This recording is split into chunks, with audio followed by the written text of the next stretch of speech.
जगन्नाथ रथ यात्रा पुरी में हर साल होता है।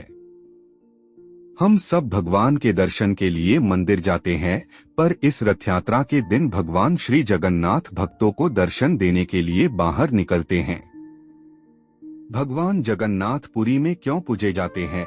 जगन्नाथ भगवान के हाथ पैर क्यों नहीं हैं? जानिए क्या है इस रथ यात्रा का उद्देश्य। भगवान जगन्नाथ की रथ यात्रा दुनिया में सबसे बड़ी और सबसे अधिक देखी जाने वाली रथ यात्रा है, जो हर साल एक बड़ी भीड़ को आकर्षित करती है।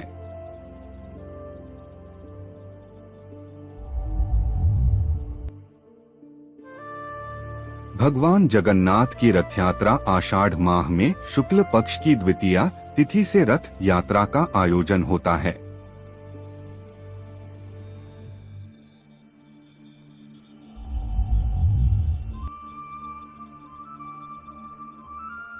इस त्योहार को रथ यात्रा के रूप में जाना जाता है, जिसका अर्थ है रथों की यात्रा।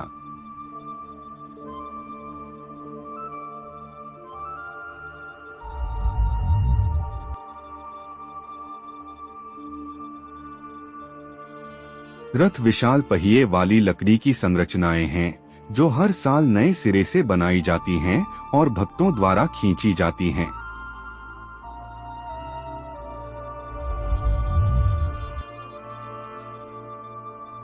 जगन्नाथ का रथ लगभग 45 फुट ऊंचा और 35 फुट वर्गाकार होता है।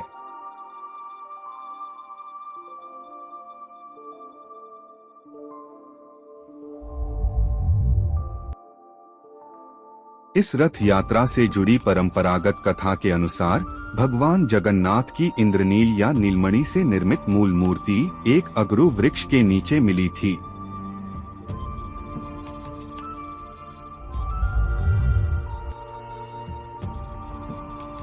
यह इतनी चकचौंध करने वाली थी कि धर्म ने इसे पृथ्वी के नीचे छुपाना चाहा।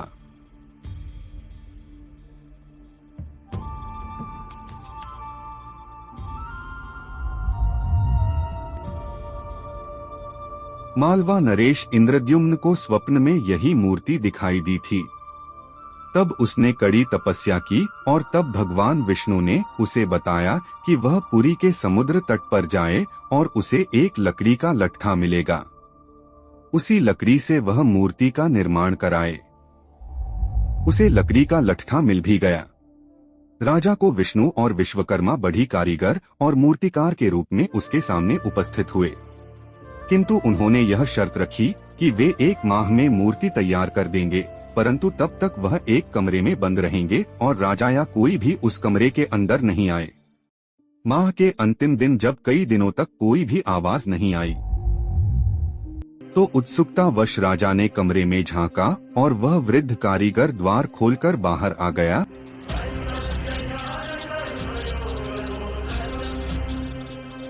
और राजा से कहा कि मूर्तियां अभी अपूर्ण हैं, उनके हाथ अभी नहीं बने थे।